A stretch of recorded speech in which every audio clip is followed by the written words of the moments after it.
Hello,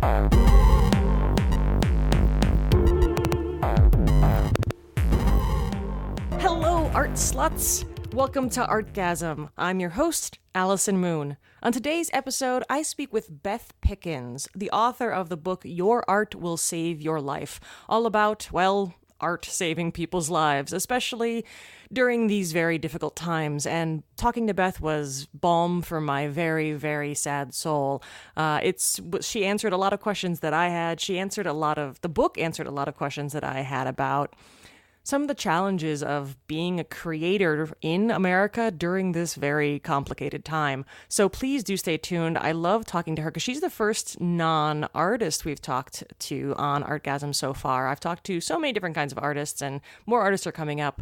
But Beth is somebody who works with artists, and so she has this really wonderful way of speaking about the necessity of what it is to create art during times of fascism, during times of complex social discussions, during times where a lot of people feel disenfranchised and their voices feel either not heard or the creation of art feeling frivolous. And so it was really great to talk to her. She's so soothing and really and she's also incredibly radical and incredibly aware of the complex issues of social justice that everyone is dealing with right now, but particularly how artists are answering those concerns and questions. And it was a really great conversation. So stay tuned for that. Meanwhile, a couple of little announcements. I am recording this from my friend's home in Cleveland, Ohio. Cleveland, Ohio, my hometown, the place where I spent, 20 years of my life? Yeah, something like that. I got in late last night. Thank you to Khalid, my amazing Lyft driver, for picking me up at 2:30 in the morning and taking me to my friend's home. I'm excited. I haven't actually gone out and about yet to explore my old stomping grounds. I'm on the west side. I will be probably going to the LGBT Center on Detroit, where I met my first girlfriend and came out of the closet these many years ago. I'm excited to maybe go to the thrift store that I used to love. There are so many places around here that have so many memories for me. I'm feeling nostalgic in a way that I did not think I would. I haven't really, my parents left Ohio years and years ago, and I don't really have a whole lot of reasons to come back. And I am back for my college reunion, which is happening this weekend, and then I have a cousin's wedding happening the following weekend, so I'm kind of just kicking it in Seatown for a week, and that's the longest I've spent in Ohio since I left after graduating college. So that's that, and it feels real strange, to be perfectly honest. I'm just watching traffic move on Detroit Avenue and thinking, how did I get here? Anyway, so that's interesting. And announcements about stuff. So I have 20 copies of the color version of Girl Sex 101 left. I have 2 boxes. That is 2 boxes of 10 copies each. That is 20 copies sitting in my home waiting for you to purchase. So again, if you want one of the last color copies of Girl Sex 101, go to girlsex101.com. I will send you a copy. I will sign it for you. I will give you a sticker, and you'll get one of the last copies ever to exist of the color version of Girl Sex 101. Also, I am remiss at never having announced this, which I find very silly after how many episodes is this? I don't know, like we're nearing 10 episodes of Artgasm, and I never even mentioned for all you audio files out there that I actually have an audiobook. Why did I not think that people like podcasts might also like audiobooks? So I don't know if I have mentioned this before. I think in the episode with Bastard Keith way back on episode 2 of this, I mentioned that I have a collected book of stories, true stories from my sex life, and that book is called Bad Dyke, and I recorded it as an audiobook as well as paper. So if you are interested in listening to some very, very explicit stories about ridiculous, naughty, tender, sometimes all of the above things that I've done with or without other human beings, please go check it out. You can get it if you're already an Audible subscriber. You can get it on Audible. It's there. do whatever you do to get books on Audible. I'm not a member, so I don't know how it works, but you can listen to it on Audible. You can get it on Amazon, which I think will send you to Audible. You can also get it on girl6101.com. I don't know if my delivery system is as robust as Audible's, but you'll get it as, each chapter is its own audio file, so you can listen, you can jumble. The stories do actually have some sort of arc, so I recommend starting from the beginning, but you can also just listen to anything that has the interesting title. So check it out, girl6101.com, Amazon, Audible. I'm the one narrating, so if you enjoy the melodious sound of my voice, you will get to hear me talk about orgasms with the melodious sound of my voice. So bad dyke. That's the thing. Also, Patreon subscribers, I have a new episode coming out for you, just for you. It's a special mini episode, a special mini interview I did with Anya from House of Yes, which is happening party space venue community in Brooklyn. And it was really fun to talk to her. Brendan J. Sullivan, who I also interviewed, who will be coming up in a future episode, he introduced me to Anya, and Anya and I had a great conversation in a very brief amount of time. I think we talked for about 20 minutes about the challenges and incredible benefits and joys of creating a space for art and self-expression and sexuality to happen. And I think that's a really interesting role. I know a lot of people who are, party promoters, I guess, is kind of the generic term for that. But some amazing people who really, it's not just that they have a space and they rent it out to things, it's that they actually curate a community and they have community standards and they hold their community to those high standards of behavior and self-expression and kindness. And when you can create a space that feels safe for people, it's amazing what you can witness in terms of self-expression. I certainly experienced this in some ways at Burning Man. Not always. Obviously, Burning Man is a city, and not all cities are safe all the time. But a lot of festival culture seems to encourage or attempt to create a space that's more about people looking out for each other than just a party. This certainly is not at all effective all the time, but I think that there's a intentionality behind it. It's again, I always return to this lack of cynicism, right? Like, anybody can go to a club and pay their admission and party and deal, and have a good time maybe, or deal with some weirdos on the dance floor or whatever. But when you go to a space that is curated and is intentional and where there is a overarching goal for community, I think it can create something really special. And so Anya and I talk about how to do that and some things that are important for creating a space where people can feel free to test their own boundaries and test their own feelings of what it feels like to be them. So if you're a Patreon subscriber, you're going to get that one, I think, in just a couple days. And if you're not a Patreon subscriber, well, gee whiz, this is a great time to subscribe. So if you're interested in that, patreon.com/artgasm. So you get free bonus episodes every month. And you get to help out this amazing podcast. I think it's amazing. Maybe that was an arrogant thing to say, but I am excited about this podcast, and I hope that you're excited about this podcast, and I appreciate everyone who's been showing support for the podcast. So thank you. So check it out there. I guess, I'm curious about maybe, I want to open a question to you listeners, just in terms of your experiences of nostalgia, what it feels like to return to a place that you have not been, maybe dig up old memories that may have been buried or lost, or just, I guess, maybe the meaning of place. I've got a lot of completely non-formed thoughts, and once I'm actually settled into my Airbnb for the week between my reunion and my cousin's wedding, I'll probably be able to have a lot more time to contemplate. Right now, I'm still just caffeinated and trying to figure out what I'm going to do with my day and where I can buy a beer for my reunion. But yeah, so anyway, if you're interested in sharing anything about your experiences with nostalgia, I would love to hear your thoughts. You can reach me on Twitter at HeyAllieMoon. That's HeyAllie Moon, MON. HeyAllieMoon is the best place to reach out to me on Twitter. And if you hashtag your comment or something, Artgasm, I'll be sure to be able to thread them better for my reading enjoyment. So tell me what you think about nostalgia. I've read some books about things like that in the past, and I don't know, I feel like it's just this amorphous thing that I have a lot of judgments about, and maybe it's just that I'm lucky enough now to have lived long enough to have memories that feel a bit long buried. That's probably exactly what it is. So, all right. Anyway, so let me introduce to you Beth Pickens. Beth Pickens is a consultant and a therapist in Los Angeles. She works specially with artists. That became her beat, and we talk a little bit about her coming into that to figure out how she needed to really actually step into the place of where helping artists was a thing. And we talk a lot about the city of Los Angeles because, well, so many artists live there, and so many artists who actually are making a living live there. And we do talk about that quite a lot.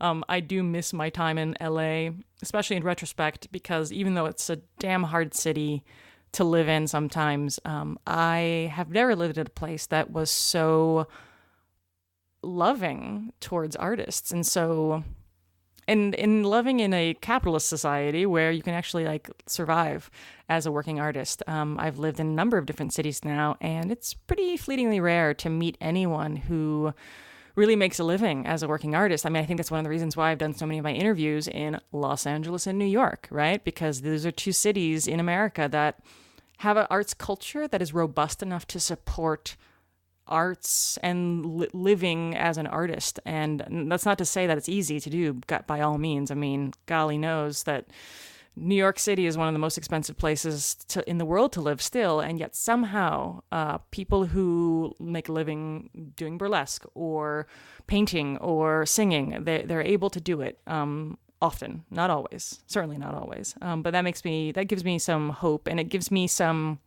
I think, nuanced views of these cities that are often denigrated. I think Los Angeles gets a real bad rap, and a lot of it's totally deserved. But it's the only place that I've known people who could, do experimental dance and then do a Lexus commercial on the side to support their experimental dance habit. You know what I mean?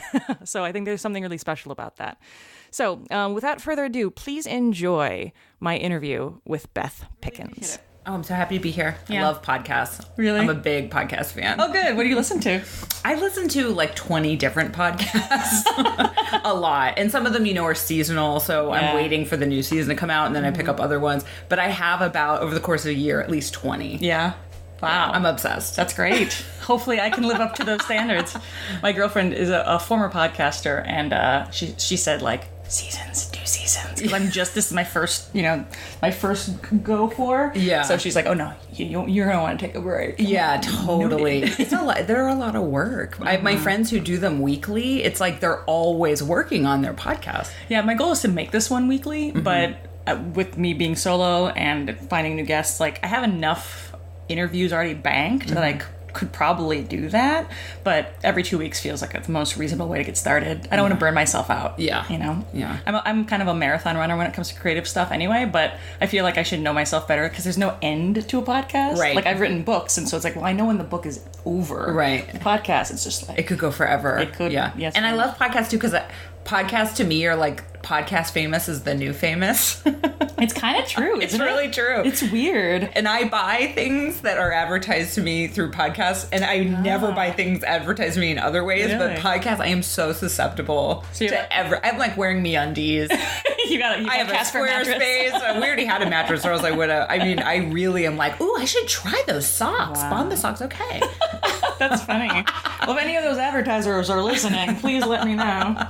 That's funny. So I wanted to talk to you because similarly, the susceptible thing, I think I was on Twitter and I saw your book cover, and I didn't know your name and I didn't know your pedigree or whatever, but I was just holy crap, I need that book. It was just that day, it just kind of got into my subconscious of your art will save your life. I need to hear that right now. So I would love to talk to you about what inspired you to write this book, where you come from a background that got you to this place to write this book. Sure. First and foremost, I'm actually not an artist, which is always a fun thing for people to learn. I don't have a creative practice, but I work with artists, and I have for many, many years. I've worked in the arts for about 10 years now. My background is actually in counseling psychology. I went to graduate school to become a therapist and studied feminist therapy. And after I left grad school, I realized I only wanted to work in the arts and I only wanted to work with artists. So I moved to San Francisco because I wanted to be in a big queer arts community. And at the time, I'd been living in the Midwest and I'd been importing queer culture, my favorite writers and artists. And I thought, wow, what would it be like to actually live in the same city as them? So I moved to San Francisco. I got a job out there that I quickly left and started working full-time in the arts. I was the managing director of 2 queer arts organizations. And so I learned a lot about management and fundraising and grant writing and the arts economy and nonprofit management. And one of the arts organizations was a queer literary organization called Radar Productions. Awesome. That was Radar. Yeah, it was awesome. And my bestie Michelle T was the artistic director. I was her managing director. And one of the projects we implemented during my time there was a queer artist retreat in the Yucatan. It was for writers and multidisciplinary artists. So for 5 years, we brought queer artists. They would apply and we'd have a panel who would select them. We'd bring them to the Yucatan. And I was the administrator of this project. So I did all the organizing and the shuttles and the grocery shopping and figuring out why the internet isn't working. I did all of that. The cat herding of the artists. Yeah. I did that part and I loved it. And the very first year, we would have these communal dinners every night where Michelle T and Ali Liebegot, another writer, they would both facilitate conversation about how is everybody's working hours going? How are their projects? What kind of questions do they have about the worlds they worked in? And I kept hearing the same questions over and over from artists about just confusion about the external world and dealing with all the internal things that happen to artists. And what I quickly realized was people all have the same issues. And they don't necessarily know that there's a way out, that they don't have to live with them forever. And in that moment, I was like, oh my God, I totally went to school to be a therapist. I could help them. I forgot. I had totally have a skill set where I could help you with this too. And so in that moment, I decided I should create a practice where I use my counseling background, but just with artists, and then pair it with all of my management and fundraising and grant writing skills. So I started building that practice around 2010 is when I started onboarding my first clients. And now 8 years later, I now live in Los Angeles, and this is now my full-time job. Wow. And so I have, about 40 individual artist clients and about 10 to 12 organizations at any given time. And I teach at CalArts and I lead lots of workshops, but I have just so much limitation on my time for one-to-one client contact. So a couple years ago, I thought I should write a book because I turn most people down who contact me. And I don't have anyone to refer them to because I have this very unusual job. Right. And so I thought, well, at least if I wrote it all down, I could just hand something to an artist and say, this is what I do. Just read this. I swear, this is everything that I do with an artist. You can do this stuff in your own life. So I started writing a self-help book.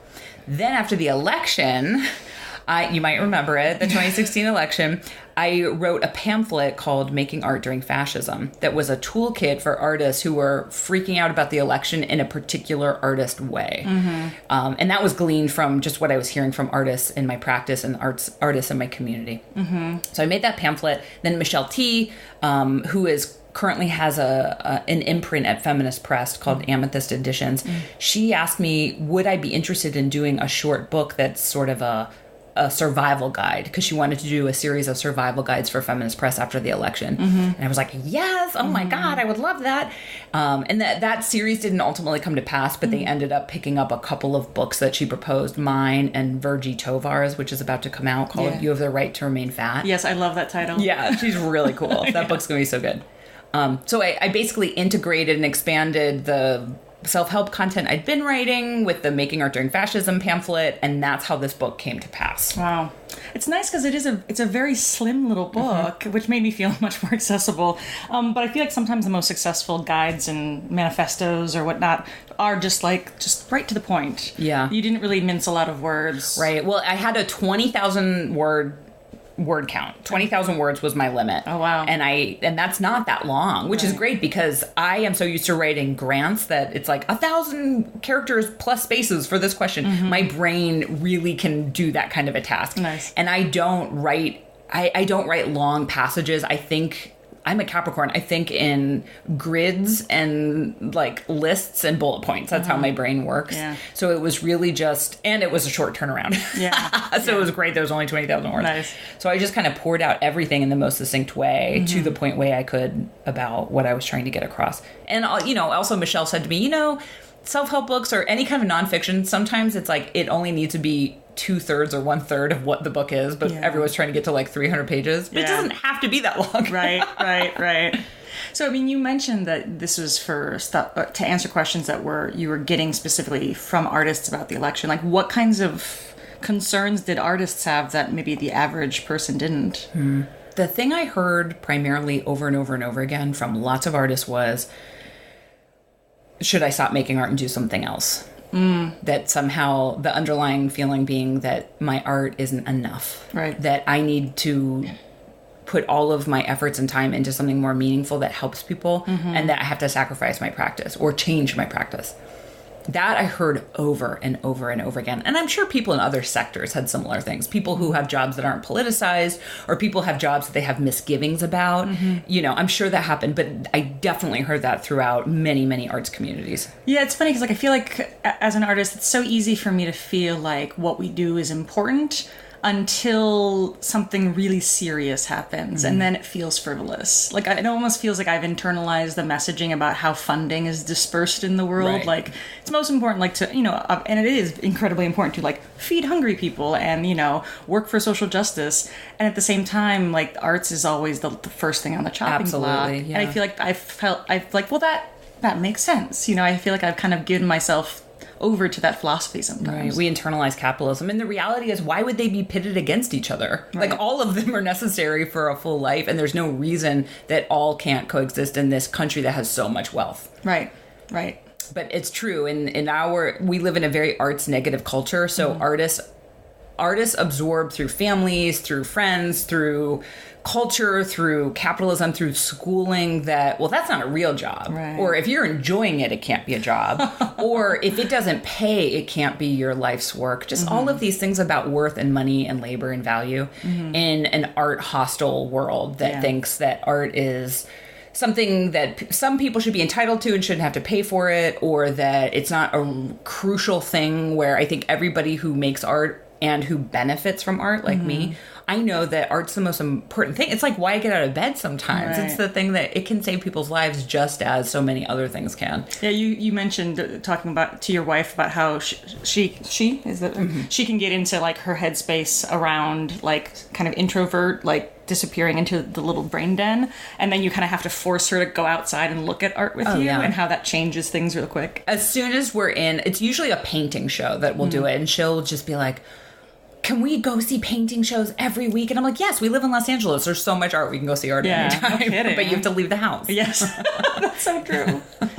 Yeah, I mean, one of the things that I found to be so resonant in, I highlighted a bunch of things in the book, but you pointed at something that I literally was feeling as I was reading your book, in that talking about how when an artist is either between projects or doesn't have a project, they can feel like listless, depressed, anxious, all these things. And I feel so fulfilled. I feel so energized. I feel so good when I have a ton of stuff that I have to do.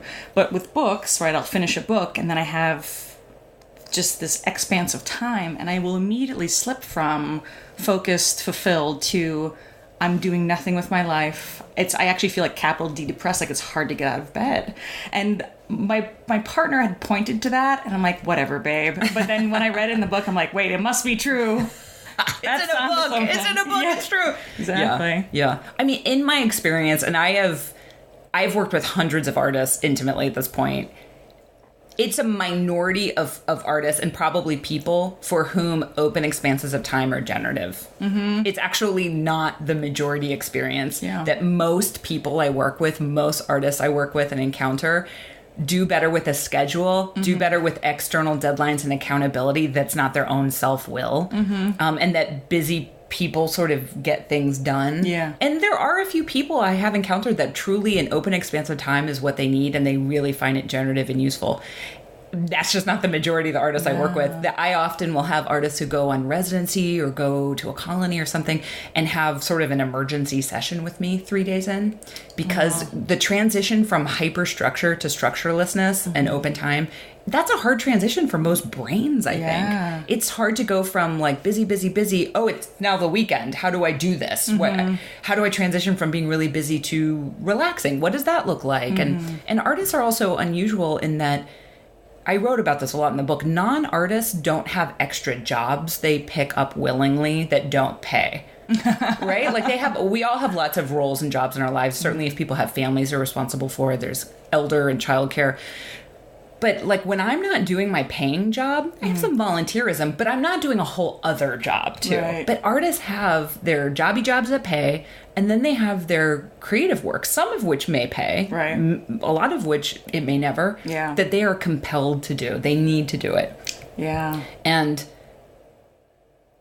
so artists are often busy people. They are really structured people because they have to sort of fight for that time and really jealously guard it from the world that wants to take that time away from them. Right. It's so easy to lose that time and for artists to give over their creative practice time as the first thing on their chopping block. Right. And so, I can't remember where I was going with this long tangent, except that I think open expanses of time for people who typically have to really structure their worlds in order to get time for their practice. Of course, that's a really hard transition to make.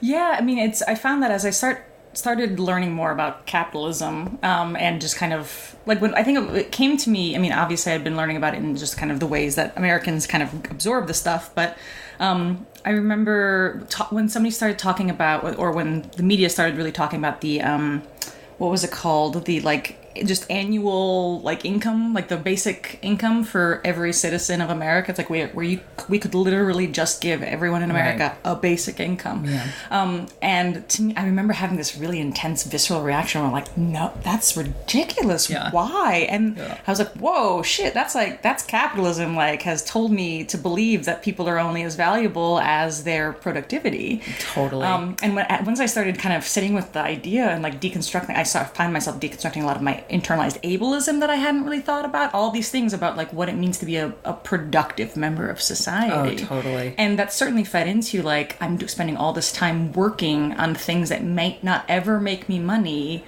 What a waste, right? And that's a weird feeling to kind of have to confront. Yeah.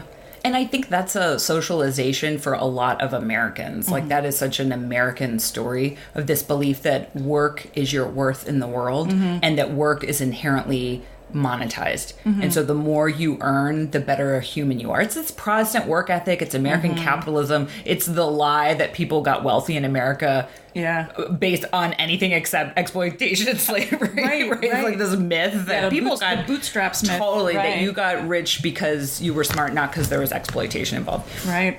And so I think as adults, we have to just keep unlearning that over and over and over again, that the point of work, of monetized work, is to support our lives, right? And our lives include so many other things besides jobby jobs. Yeah. And some people are wired, like me, I have to have a job that is very meaningful. I cannot do jobs that I don't love and find meaningful. And other people, they don't need that because they derive meaning in other ways, or that's not how they think about paid work. Everybody's wired a little bit differently, but I do think it's this sort of American concept that people get indoctrinated with, that you're alive to work. And what a sad thing, because I read about death and dying all the time. It's one of like the things I do as a basic meditation practice. And nobody ever dies thinking, I wish I would have worked more. Right. I wish I would have spent more time. The joke with my friends is like, maybe I'm going to say that. Like, I wish I would have spent more time building my practice. Yeah. No, but people, we get such inverted hierarchy of priorities. Right. Where like the people, we spend more time with coworkers and jobby jobs than we do with the people we love. Right. And often people have jobs that they hate, and we learn in a culture that as long as you're making money, that's okay. It's okay to spend a third of your life hating it, which is crazy. It's crazy. And I've had lots of shitty jobs, and lots of people do all kinds of work.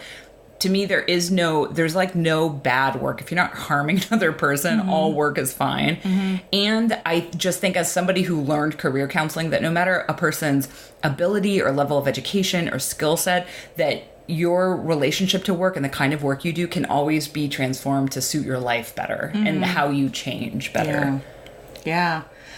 Well, it's interesting too, because one of the things you mentioned in Your Art Will Save Your Life was how no matter how many resources any of your clients had, they all felt like they didn't quite have enough, right? So even the person who's like struggling to take care of 3 kids as a single parent and who's working a bunch of jobs, or the person who has a trust fund or whatnot, it always feels like there's some other level that they should be getting to before they can be considered safe or successful or anything like that. Yeah. That's another interesting thing about the idea of work, right? Or satisfaction, really. And money, just the relationship to money, that there's not a correlation between a savings account and feeling safe financially. There's not a correlation. I know because I see it all over the place with people who have lots of unearned income and people who do not make enough money and are debting all the time. The relationship does not correlate. It's an internal shift that has to happen. Right. Well, in LA, I mean, with celebrity culture, like, I feel like I worked in the industry in some ways for a while, and you'd see people who had more money than God in my mind, but would never be satisfied with anything. No. And not so much that they weren't, not that they were greedy, but they had they were deriving satisfaction from a metric that does not offer satisfaction. Well, and there's, LA and lots of, so when I lived in a college town in the Midwest, there wasn't a lot of really, really wealthy people there. The wealthy people there in Los Angeles would not even be considered wealthy. Oh, no. So, like, the sort of disparity of, we have the most homeless people in any city in the country, and it's like this epidemic, and we have 50,000 people living without homes in LA County. And then we have this extreme, excessive wealth in the culture of LA is also very externalized. Like, I'm showing you how much money I have. Right. That's just the culture of wealth here. It's like, I'm showing it to you through clothes, through performance, through cars. Like, externalizing that is a value here. Yeah. So it's such a mind fuck to see these things side by side all of the time. Yeah. And like, we're all on a continuum. No matter how many resources you have or don't have, there's someone with more or less, always. Right. And in LA, you can always point to people with more money. There's always going to be people with more money. All you have to do is look up and see the hills with all the big houses. I mean, that's what I remember being a broke-ass person in LA after college, was like, the city, the geography of the city creates a hierarchy. Like, totally. You look up to Laurel Canyon, Los Feliz, and to the top of the mountain, and you're like, just look up. Yep. And these giant houses lording over the proletariat. Yeah. I mean, the wealth here is really on display. It's really like baked into the last 120 years of the history of this city. Yeah, it's fascinating. Yeah. Having moved from the Midwest to San Francisco and to LA, like, have you experienced that in your own life? Well, I think, when I lived in the Midwest, and I lived in a college town, I worked a full-time job, a part-time job, and I was in grad school. And my university job paid like $8.50 an hour, but I was able to buy a house while I lived there, just by having student loans in my savings account, making it look like I had money. Oh my God. Because you could buy a house there for $50,000. So then I moved to California, to the Bay Area in LA, where it's like, in LA now, you need $1 million to buy a house. Oh yeah, you have to have $1 million now. And in the Bay Area, I mean, by 3 years into living there, it was just like, oh, there's no future here for me. Unless I'm willing to live on the edge of precarity, that if something happens to my apartment, there we go. Yeah. And at one point, like my spouse and I, we just weren't willing to live like that anymore, and we started thinking about where are we gonna move. Yeah. I never in a million years thought we'd come to LA, but she got a great job offer down here. But we were trying to figure out, like, where do we go? Where can we live? Where we can, like, build a home and community and have... This is, like, the eternal question, I think, for queers, child-free people and child-free queers is, like, where are we going in 20 years where there's, like, 30 to 40 child-free queer people, access to culture, but we can afford to live there so that we can hire help as we become... immobilized with age and sickness, you know? And everyone's like, I don't know. But when you find out, will you please tell me so I can move there? Yeah, totally. I mean, honestly, that's, I think, one of the reasons, like, I started in LA and was working my way up the coast. So my partner and I lived in Oakland for many years. We just moved to Portland. We'll probably be in Vancouver by the time we retire. But I felt like, I mean, as much as I loved the experience of Oakland, I feel like I got there just a couple years too late, because the tech boom had already started making things unreasonable, and I had so many friends that got no fault evictions, and they were living in this constant hand to mouth and this constant, like, panic that the axe was gonna fall. Like, we had a lovely home that was very much the hub of a community, and we had roommates and all the things, but I just felt like I didn't want to be just another person who suddenly has the, oh shit, I need a place to live. I couldn't do that anymore. Yeah. It's a terrible way to live. And that stress it's grinding arts communities in the Bay Area. I still have many clients up there, and I can see the effects. Because as soon as I moved, I could look back and go, oh my God, yeah, I felt that way all the time, and here's what it did to me. And I can see it in my clients. But they don't, of course, the Bay Area is amazing. They don't want to leave. Right. But living with that constant pressure, and lots of people live with all kinds of constant pressures that they'll never get to escape. But the geographic one, at a certain point, I was like, this is not my enjoyment of living in San Francisco and what I get from it is now being overshadowed by the gentrification and the how miserable everybody was becoming, and the infighting of communities sort of turning on themselves in the face of this overwhelm. Yeah. It's funny because I know that, having come from LA to the Bay Area, I had so many people who had I think the phrase is like San Francisco and Los Angeles are in a fight that only San Francisco knows about. Yeah, totally. Yeah. We're just like, everybody like, oh, LA. I'm like, oh, nobody thinks that here. No, and I don't give a shit about. I never gave a shit about like San Francisco. But what was interesting is like LA moving here right after graduation from college was incredibly hard. It's a hard city, obviously, because of all the things you described about wealth and disparity. What was interesting to me, though, was that once I found my community, once I like hung my shingle of like, I'm a big old queer and I'm an artist and I have all these interests, once I found my people, LA became incredibly fun and incredibly enriching. Yeah. And in so many ways, and this is the thing that it's got on New York too, is like even when you're broke, you can go on a walk, because the weather is going to be okay. I walked so much when I moved here. And I remember like going to the Bay Area and feeling all of a sudden that all of the artists I knew were struggling. I didn't know one like contented artist like who had felt safe in their homes, felt safe financially. Whereas in LA, I knew a bunch because Hollywood's this giant cookie jar. And so I knew people who like could do a set design for one Lexus commercial and fund their weird art project for the rest of the year. And I remember, like, I didn't realize how special that was to this city until I left and I saw, like, oh, there's not some sort of source of income that artists, like, there aren't artists getting paid on the regular in a lot of different cities. LA's kind of one of the only ones in the United States where that's just like you can actually make income. You can have a home and a comfortable lifestyle as a professional artist. Yeah. Creative skills have value here. They have monetary value that they don't or no longer do in other major cities. I am the biggest LA booster. Everyone who's like unhappy where they live, I'm like, you gotta come to LA. This is the best place in the world. It's amazing. The art history here is incredible. The amount of art, the geography, it's so beautiful and big and interesting. The history is bonkers. It is so cool. I love this weird, wonderful city. Yeah, me too. And I miss it now more than ever because I was like, wow, having been gone for so many years, I see the value now. I have a nostalgia for it whenever I come back. Yeah, and part of it is just the geography. It's so big and there's open space. So you can actually sprawl out. You can be outside and you can rent a studio. Whereas in the Bay Area, there was literally no places left. Right. Even if you had a lot of money, there just was no physical places left. Because it's so small. But LA County is enormous. And so I remember somebody told me years ago who already lived here, and we were sort of thinking about where will we live if we leave San Francisco. And she said, the thing I love about Los Angeles is you have some choice in how to live, which by then the Bay Area had become choicelessness. Right. You had the option you were in and seemingly no other choices. And not having choices makes a person feel crazy. It feels awful. It really makes me think about incarceration and just what happens when a human no longer has freedom to make choices about how they spend their days. Yeah. Which is an extreme analogy, but then coming to Los Angeles, it felt so big and open and expansive. And I saw people who, you could be kind of scraping by financially here and still have a place to live and be able to leave it and go to a different one. You could find a cheap studio by yourself or living with people. You could sublet or couch surf or take care of people's houses. There was just all these choices about how to live and where to live, and huge creative communities that wanted to help each other.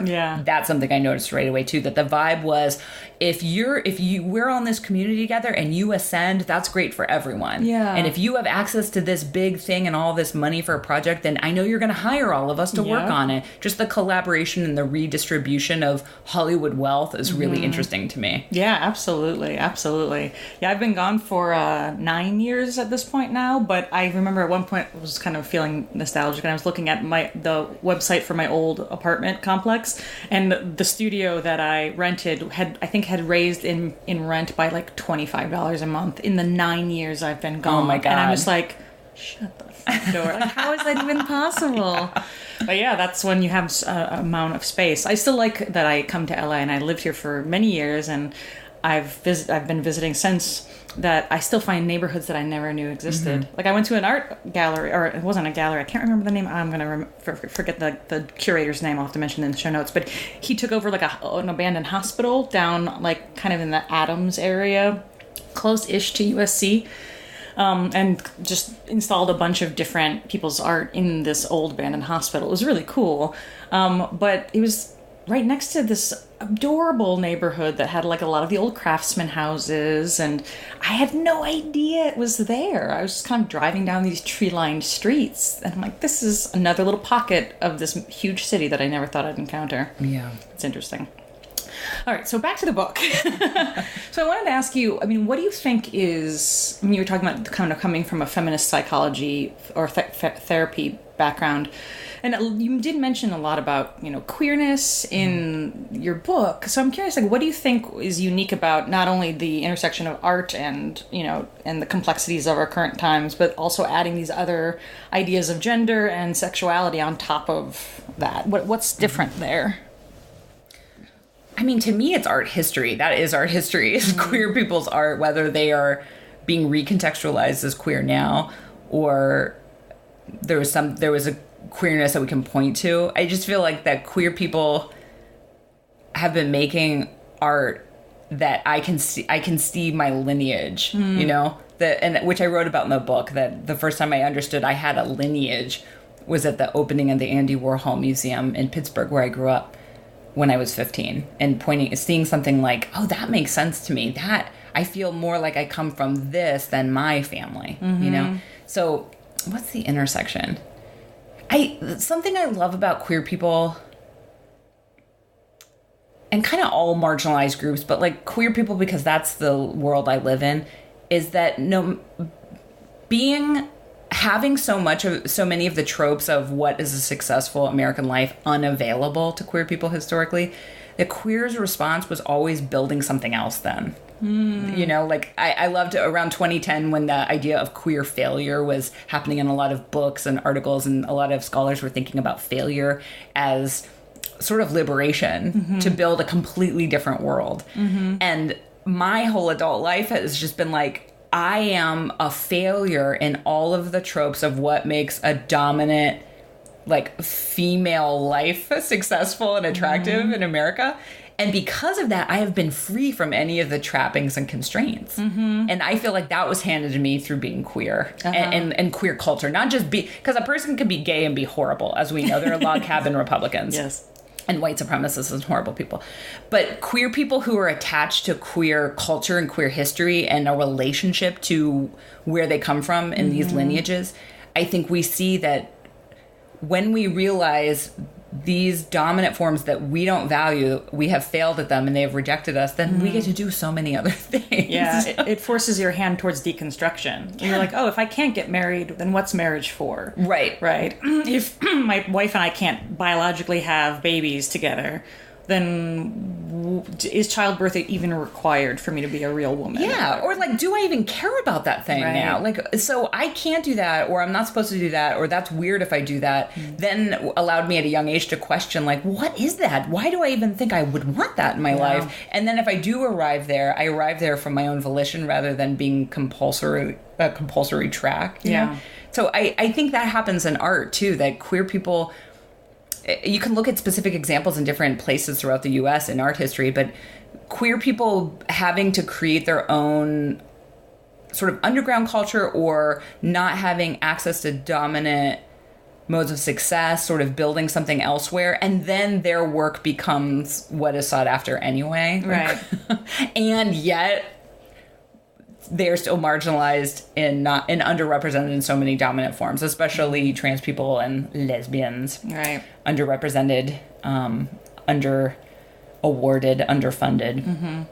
And then also, I mean, just your very existence becomes political. And so the very existence of your art at all, I mean, even if you're just doing stick figures or flowers, because you are a woman or a queer person or a trans person or a person of color, it becomes like you are a blank artist as opposed to just... You are not just an artist. Yeah, which, you know, after the election, that's another thing that came up from a lot of artists, is they would say, you know, well, my work isn't political. And we would have conversation about the fact that just by virtue of your identities and demographics, you you are politicized. We are politicized bodies in this culture, whether or not we are cognizant of that. And so just that thing of like your art is always mitigated by a few qualifiers. And in some ways that's amazing, and in other ways it's limiting. Well, it's funny too, because like you see this in pop culture now too, where it's like this push for at least ethnic diversity in film, like the Star Wars is such a great example, even though it's not nearly good enough. But these ideas of like people being like, you're trying to make it also political, or comic books by making Thor a woman or Captain America black or anything like that. That it's political instead of just reflecting the demographics of the country we're in. It's like, yes, no, this is what our lives look like. This is actually, which is another great thing about Los Angeles, not to turn this whole podcast into an LA booster, but I love being in a state and a city and a county that is people of color dominant, because I grew up in places that were almost all white people, and they were really racist, and I really hated it, but I didn't have any language to articulate it. And now I have been, like in LA, it's mostly people of color, and the biggest demographic is Latinx diaspora. And so I am now acculturated to that being normal and what I expect. And that's the future of America. And I feel like, okay, I'm in line with like, this is actually who we are. And this is what's normal. So on my book tour, when I was in places that were mostly white, I was in Bellingham, for example, with one of my best friends who's biracial, half Latino, and we were talking about how weird it is for him to teach mostly white students, because he's from the Valley, grew up in LA, and so his norm is just like, it's dominant people of color, and like everyone's going to look like me, or most people are going to look like me, and so it was jarring for me then to be like, oh wow, like this is and this is where I came from, and what happened to my brain development as a result, like what kind of messaging I learned and I internalized, and I had to unlearn and have to keep unlearning. But that's another thing I love, is like the switching of margin to center, Right. Well, and that it's even a virtue, right? Like I remember, like it's never been shocking to me. Like when I moved to LA, I'm like, cool, I'm finally surrounded by a bunch of different people from a bunch of different places who have a bunch of different experiences and cultures. And I remember feeling like, this is great, because I didn't feel like I didn't feel like I was somehow like participating in a program that I didn't want to participate in, which was like, I grew up in Ohio, so it's very much like I just see only white people, and we had like 2 black kids in our entire high school, and it was really awful. The one thing that I think is interesting, though, is like moving to Oakland was really eye-opening for me, because obviously it's a black-dominated community, and I always felt like I was a guest in another person's home. Like totally. I definitely did not feel like I could ever lay down roots there and feel like I could declare it my place, right? For all the reasons. But LA, because it's not just it's certainly there's a breakdown of a lot of different communities, but because it is so mixed with so many different cultures, and there's so many neighborhoods that can still retain their identity because the rent has not gotten so crazy as to force people out of their homes at the same rate that they are in the Bay Area. I feel like it feels like a city that I don't know if it does actually value the diversity, but the city itself feels like it's still very much all the things as opposed to people of color here have built so much political power. You know, like the thing about San Francisco that I loved was that queer people were built into the power structure. Some of them assholes, some of them amazing, right? But that because they'd been there for so long building political power, that they could create culture and policy where queer people were at the center. And I noticed that for people of color in LA, like they are at the center of building and constructing and narrating what is the history of this place.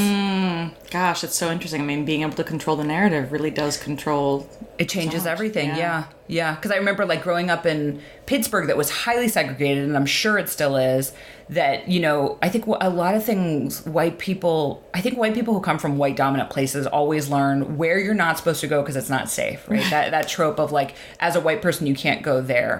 So then as an adult, to cast my gaze back on Pittsburgh and understand the history of why black people live in this neighborhood and can't live anywhere else, and how economics work, and how voting and housing discrimination, how all those things work, just like helps me. Like, if that were the dominant narrative that I'd grown up with of why is it segregated, how did that come to pass, and how is it not individual actors making choices, but systems being laid on top of them? If I had understood that, like, it just, my process of growth and understanding of the world would have been so much faster. Yeah. I do not, just for the listeners, I don't go into racial politics deeply in my book, so I hope you won't be disappointed. Like, we're going to hear about whiteness in art. Yeah, but at the same time, I think that it's really valuable to, I think you do kind of speak to like capital A artists, and there are a lot of different ways for people to find their own understanding of intersectionality within the material, because there are some universal things that you point to that, again, like, it's just nice to hear kind of spoken. And I think, actually, yeah, one of the things that I thought was really great, you wrote that, or was that okay? Yeah. So it was in a section where you were kind of like giving some just like general tips. Yeah, right? Tips after the election. I think it was in the post-election section. Okay, got it. Well, yeah, so you say anger isn't action and misery isn't solidarity, which, again, not even artists, but everybody who's even socially aware, I think we often mistake those things for one another, and we find virtue in our misery because it makes us feel like we're doing something. Right. Just like anxiety and worrying makes you feel like you're doing something, but you're not. You're preoccupying yourself and actually wearing yourself out and therefore can't do anything. And I think anger and misery are natural human experiences that have to be experienced and then moved through to get to action. Wow. Yeah, that's fair.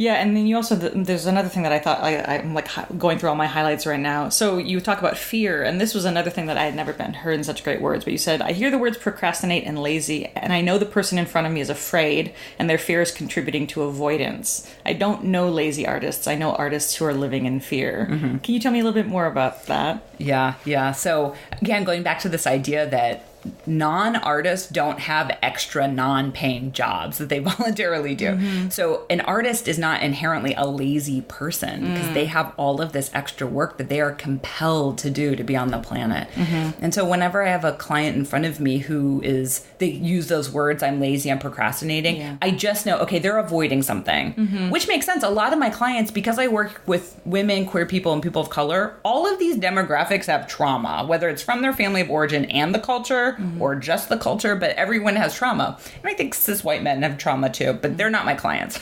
So my clients have trauma. Frequently, they're making work that somehow digs into or touches on experiences in the past, because artwork is coming from something inside of you. So some experience is feeding the painting, the song, the dance, whatever it is you're making. So it makes sense that feelings are going to come up. And a lot of my clients will have work that's explicitly about very traumatic or really dense, difficult content, like racism, right? Of course, that is going to be hard and depressing for the artist. So sometimes what I have to do is help them understand, are the projects you're working on right now depressing you? Are they bringing up grief that you don't want to go near? Right. Because if you're making a project about, some family trauma, of course you're not going to want to go to the studio sometimes. Right. You're going to want to not grapple with those feelings and going back into that interior experience to be able to access making the work. Which it just makes it's so clear to me on the outside. I can see it. Like, of course you don't want to write that book sometimes. You don't want to feel that way. And that's okay. So sort of like naming it and figuring out what are the ways to work around that. Like, how do you be nice to yourself and do something else sometimes? Because there's so many other parts of your practice besides making the work. Maybe there's a couple days that you just need to focus on the business side of it when you don't want to deal with the grief or the feelings. And then other days, how can we build sort of rituals that lead you in and back out so that you can go in and dip into what you have to access to make the work and then come back out of it. Can you tell me what like that looks like? What, like, creating that kind of ritual? It's a really beautiful way of describing something. Like, what does that look like? Yeah. I mean, it would be really person-centered. So for every person, it would be something different. For some people, it might be that they have a conversation with another artist friend before they go into the studio and then afterward to sort of like seal the practice, For other people, it might be something really simple, like changing the space while they're working on that project, like lighting a candle, hanging something up, something that sort of signifies I'm doing this now and now I'm closing it back out. Or even just like articulating it, maybe doing a little bit of writing beforehand and afterward of making a fears inventory before doing the practice, and then afterward sort of reviewing it and talking about like writing for yourself, how did it go? But I think even when you can identify, oh yeah, that's going on for me, it brings it down to its right size. I've had so many clients in the past year, definitely, because everyone's trauma is stimulated by the president, that horrible piece of shit. So everybody's really triggered and traumatized, totally. Like, it's extra heightened at the moment because of our heightened, crazy political sphere. And so even just sort of naming it and identifying like, oh yeah, that's going on for me right now helps bring it down to a manageable size so that we can see, yes, that's going on. This project is bringing up stuff for me. And now I'm going to go work on it for a couple hours. Wow. I'm going to access that pain or those memories or that experience or how I think about these systems. I'm going to make the work. I'm going to be of service to the work. I use that tool a lot, helping people think about being of service to this piece, that it's not going to belong to you forever. It's going to go out into the world, and you have to be of service to it to get it out. Because once it goes out into the world, then other people are going to benefit from it. A really good tool, a really, really great tool, is to write a thank you letter or a love letter to an artist who's made a piece that has transformed you in some way or brought you healing or clarity or made you want to be alive. I got this from my friend Jibs Cameron, who's a performance artist named Dynasty Handbag. And I went to a workshop she did one time where she had us all write love letters to artists. And it is such a good tool when you want to avoid something. Yeah. Write a letter to an artist who made something that maybe they wanted to avoid too. You know, like David Wojnarowicz made so much art while he was dying of AIDS. And I'm like, thank God you made all that art. Yeah. Or like Eileen Miles being a broke dyke in New York in the 70s. Like, thank God they wrote all of that poem, all those poems and all those stories. So just like acknowledging and thanking another artist for work they made, even when they didn't feel like it, because now you get to benefit from it, I think helps instigate some willingness. That's interesting too, because like I have a little file of like love file, like of like fan letters and like links to like Reddit posts where people are recommending my book to each other, and it's just like, and it feels nice. And sometimes when, especially if I've gotten dragged on Tumblr by some TERFs or something, it's like really nice to kind of be able to open that file and remember that people are touched by my work. But I think that it's actually even better to be able to transmute that love and turn it into love for somebody else. The paying it forward kind of thing feels a lot better. Because everything you make, you're going to know on the bell curve, you're going to know the people who are talking about it, who loved it so much. Right. And then you're going to hear from the trolls. Yeah. And then everyone else in the middle who benefited from it and loved it, you'll never hear from. Right. So there's a large majority of people who are being impacted by your work that you will never know about. And so when you write that letter to an artist who maybe didn't live at the same time as you or doesn't know you're alive, you can it helps you understand like, oh, that person has no idea how much their work impacted me. Yeah. So that is probably true for my work too. Oh wow. And again, I can just help turn up the willingness to be of service to that piece and help it get out into the world. Yeah. Well, it speaks kind of to like the necessary nature of community. And I mean, so many people's art practices are solitary. You know, we're painters or writers and we spend pretty much all of our time alone in a room. So how do you encourage, or what do you think the role is of community for artists, especially these days? I think it's one of the three core things an artist needs. They're the foundational things an artist needs. The thing I'm assessing for when I meet a new client is, are they making work? Are they in a practice? The second is, are they taking in lots of work? And the third is, what is the state of their creative community? And do we need to adjust it or turn it up? Because it's true, a lot of artists work in isolation. You know, even if their work is collaborative, you're going to have some part of it that's about interiority. And the artist's brain can do so many genius, wonderful things, but what it can't do is reflect the artist accurately back at them. Because we just have human brains that are like, you're a piece of shit who's going to die alone. No matter what you do, we still have this voice that's like, you suck, this is bad, don't do it, you know? And everybody has that. And so part of being in community is it turns the volume down on that voice, or helps you understand like, oh, everybody has this. I don't have to do anything with that critical, crazy, mean voice inside of me. Yeah. But community is crucial. And I give a ton of community building homework to all of my clients. Really? It is actual homework. Wow. They have to like make plans with artist friends. Go make a friend. Go see a show with someone. Start a crit night to be of service to other artists who are isolated. Studio visits with each other, that they get lots of homework that's about being with other artists. I mean, do you find that that's easier said than done, or easier said than done in cities versus in smaller communities? Like, how do you... I think it's possible anywhere. I think, you know, it's interesting. I just got a great question from an artist today on my Instagram who uses a wheelchair and is not able to leave the house more than a couple times a month because of mobility and transportation and energy. And I was like, oh yeah, totally. Okay. So what do you do then? Okay, we got to bring community to you. How can we get people who are coming to your home that aren't creating like a mess and a burden, but are bringing community right to you? Yeah. And I think probably geography would be the biggest limitation to having in real life experiences. But there are artists everywhere. And for people who cannot find them where they live, I would say get out of there. I mean, I left a town that was great because I needed to be in a huge queer community. And it changed my life only for the better and sent me on this whole crazy path. So if you know that the place you live is too limiting for you in that way, then you got to leave. I mean, that's a thing we do have a little bit of control over. And certainly money changes and hampers people's ability to move, especially if you're moving from a place where wages are really low and you want to go to a city where it's really expensive. But it can be a goal and it can be a thing that you achieve. And Michelle T, who I'm obsessed with and I talk about all the time, and she put out the book, and I just sped read her new book, Against Memoir, that just came out on Feminist Press in 2 days. She wrote this great essay one time that I think it's somewhere on Radar Productions' website. I could send you the link and it can go in the show notes. That's this great piece about how to get out of the mentality that I'm too poor to move to a better place and be with queer people or be with lots of artists, whatever it is you need. Because she did it when she was very young and was really broke and working as a prostitute in Boston and was like, I have got to get out of here. And she writes this great piece that really just turns up your energy about oh yeah, this is my life. By any means necessary, I have to go be with my people. Whatever I have to do to make that happen. And maybe I don't have to do it alone. Maybe people can help me. But so this is for anybody who's like, I really hate where I live. I really want to be in a huge artist community. Move. Right. Yeah. I mean, and there are so many options too for you don't have to live in Manhattan. No one's moving to Manhattan. Yeah. And Patti Smith said, don't go to New York. New York is not open to artists anymore.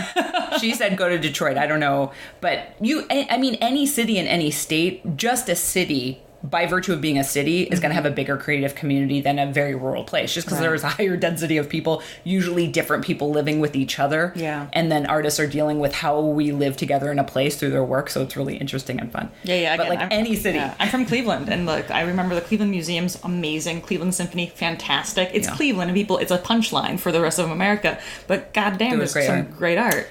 Yeah. One of the best pieces of food writing I ever read was a Cleveland native talking about shopping for food in Cleveland and how the food there is so amazing. Oh yeah. Well, my ancestry is Slavic, and so talking about moving from place, generations of my family have lived in the same neighborhood, and so my sister and I were the first to leave, really. Yeah. And it's just a very strange feeling to feel disconnected from place in that way, but at the same time, I certainly had to find my own new place because as a queer I needed to. The Slavic village was not going to sustain my lifestyle, but I do miss the markets sometimes. And I know, people could be really happy and find community in all kinds of places. So, if you're in the desert in a rural place or in a college town or a suburb, you can find your people. First, do your homework before you flee, because you think you have to at least exhaust all possibilities of building community where you are, because you need those skills everywhere you go. Because moving to a new place, if you don't know a ton of people, you're going to have to activate those skills to build a community in that new city where everyone already knows each other and it's really busy and expensive and blah, blah, blah. Yeah. But so wherever you are, listener, start with where you are.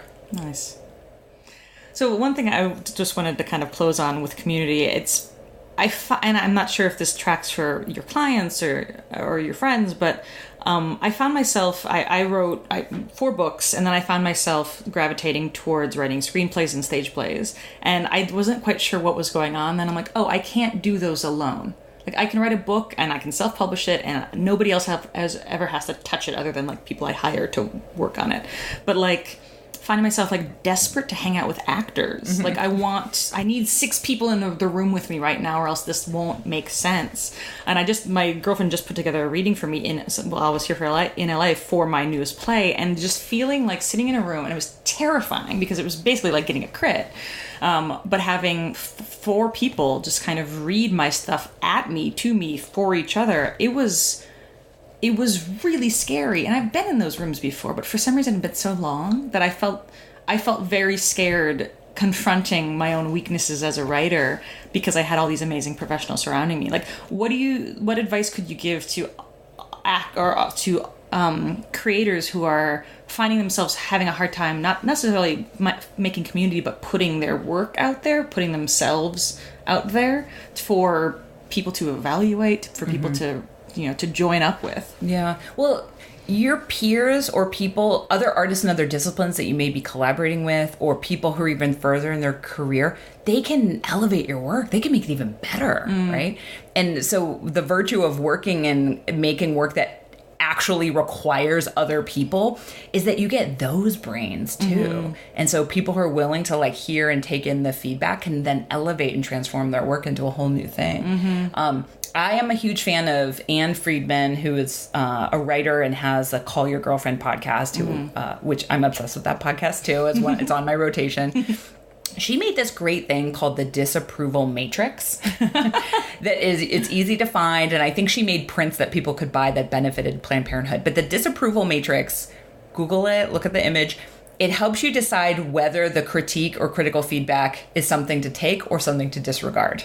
Based on, is the person somebody who wants to see you succeed? And are they somebody whose opinion is relevant to what you do? Wow. And in that matrix, are the people whose critical feedback you listen to and think like, what is of use for me here? And then the other quadrants you don't. And like one of the quadrants, it's like toddlers, frenemies, and lesser rappers. So they don't want to see you succeed, and they do not have anything relevant about your work to say. So that the trolls, you disregard those. But people in your profession who want your work to be elevated, when they have critical feedback, first of all, what are you missing that they're saying that's good? First, you start with like, okay, what do they like? What's really working? And then you can hear, and the rest of it is how to make it even better. Yeah. And with every artist, it's kind of like, ultimately, you have to take what you like and leave the rest. Yeah. Like you can't incorporate things that are just not true for you to appease another person unless they're bankrolling it, which sometimes can happen with plays. But really look at that disapproval matrix, get one, hang it in your studio so that you can, anytime somebody says something critical, you can just be like, oh no, their opinion doesn't matter. I can disregard that. Or this person, wow, they really want me to succeed and they know a lot about what I'm doing. Maybe I'll think about what they're saying. And those people tend to, in my experience, be the ones who point to something that my instinct or my inner voice has already told me I needed to work on. Like in the play, they're like, I don't really understand this character's true motivation. I'm like, neither do I. So and if you find yourself really mad at a piece of critical feedback, question it. Be like, is there something in here that I'm mad because I agree? Right. But I didn't know how to solve it. Maybe this person can help me solve it. Yeah. Wow. So, I mean, if you could, so much of your book is about, and so much of your practice is about kind of like improving like just the emotional IQ of artists. I mean, obviously you've touched on so many different things. Is there anything else that you can think of that you want like to help kind of raise the cachet that your artists have around being able to understand themselves in their world? The most crucial thing for an artist and writer is you have to make work. If you disengage and unplug from a creative practice, your life quality is going to go down. You're going to become more depressed and anxious, disconnected from other people, from yourself. You're going to feel unmoored, ungrounded. These are all direct verbatim words I've heard from artists. When you resume a creative practice without putting pressure on what it is, your life quality will improve, which will give you the abundant energy you need to do all the other things in your life. So for artists, I want you to accept that if you're an artist, you're going to have to do this for the rest of your life. It's a lifelong relationship to a creative practice. Why not make it a good relationship? That's beautiful. Thank you. Beth Pickens, thank you so much for taking the time to talk to me. Thanks for coming to my Los Angeles office and chatting with me. It's been beautiful, and it smells so nice in here. It's a great place to be. Thanks, Beth. As always, thank you so much for listening to this episode of Artgasm. A fun little announcement that I forgot to share at the top of the show. Artgasm is now live on iHeartRadio. So if you are an iHeartRadio subscriber, you can now listen to Artgasm there. And let me know if you are a subscriber to a different kind of audio system, if you download your podcasts from one of the places that isn't necessarily one of the big guys, other than Apple Podcasts or other than Spotify, and you would like Artgasm to show up there, please reach out to me and let me know. There's so many different ways to listen to podcasts these days, and I'm still so new into the field that if you have a preference for how I can get onto your preferred download mechanism, please reach out to me. Again, Haley Moon is a great way of doing it, or artgasmcast@gmail.com. As always, spread the word about this podcast, leave a review. If you liked something this episode, feel free to quote it and tweet it and tag us so that we know that you're there and we know that you're listening. It all matters so much. Before I let you go, I wanted to share one thing with you that I found recently and I really, really, really, really loved. I feel like I've been sharing some of these interesting links at the top of the show, but it probably makes more sense for me to share them with you at the end of the show so that you can actually go off and read or listen or enjoy them without having to do that while, listening to my podcast. So there was a poem in the New Yorker called June by Alex Dmitrov.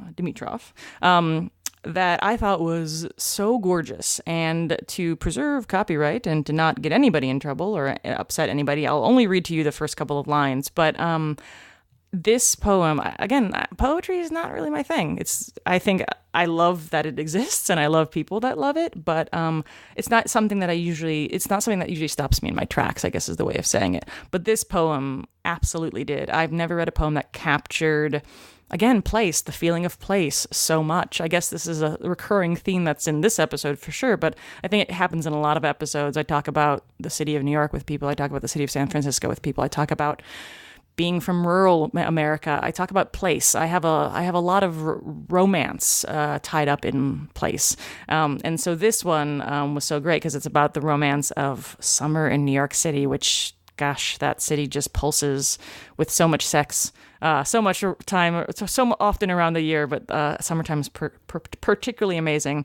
So let me just read to you the first couple of lines from this poem, then you can go, I'll put the link in the show notes so you can listen to the rest of it. So this is June by Alex Dmitrov. There will never be more of summer than there is now. Walking alone through Union Square, I am carrying flowers and the first rosé to a party where I'm expected. It's Sunday, and the trains run on time, but today death feels so far, it's impossible to go underground. I would like to say something to everyone I see, an entire city, but I'm unsure what it is yet.